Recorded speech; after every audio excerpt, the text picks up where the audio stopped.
Put enmity between you and the woman, and between your seed and the seed. It shall bruise your head, and you shall bruise his heel.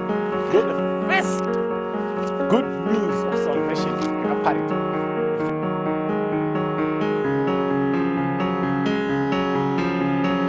Nyika yasikwa here kana kuti akatadza nyika ichizosikwa. Zvakazarwa chapter 13 verse 8.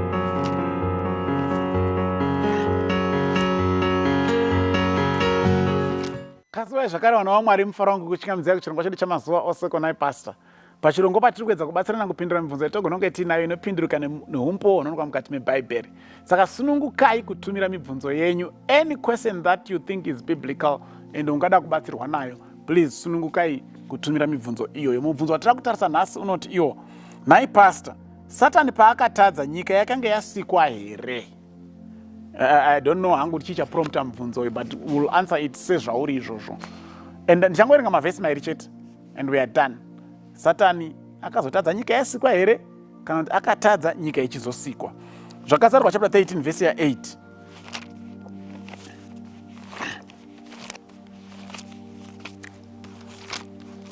Zvakazarwa 13 verse 8.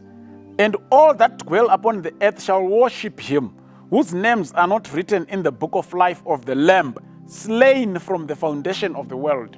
Now, as an aside, we're going to go comment something about this verse. I heard someone achiti here the book was written from the foundation of the world.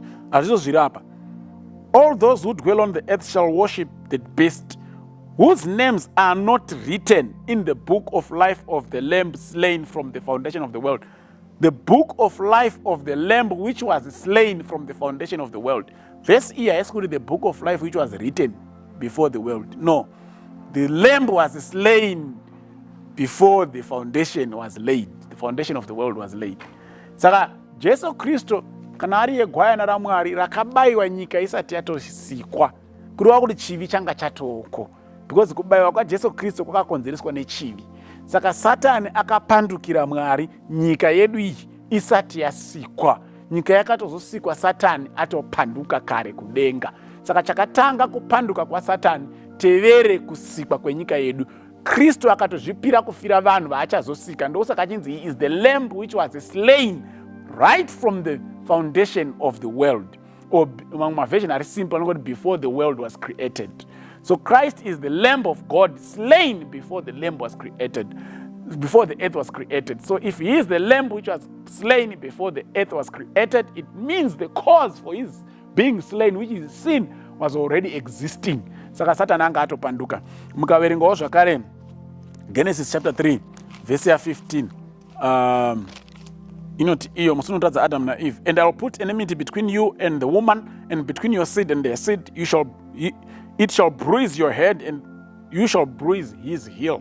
Though the first good news of salvation, the first news of salvation, the first gospel, the chasa ravengo pakati pako nemukadzi nepakati penyoka nerudzi rwayo, iwe uchaipwanya musoro iye achakuruma chitsitsino.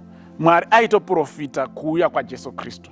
Kureva kutoti zano iri ranga ragara ratopo. It was not an afterthought, because zviri kutotaurika ipapo musi watadza Adam na Eve ndopamwe Mwari paakuti there is a plan which we are going to execute. I'll put an enmity, a son will be born, and that son will crush the enemy, the devil's head.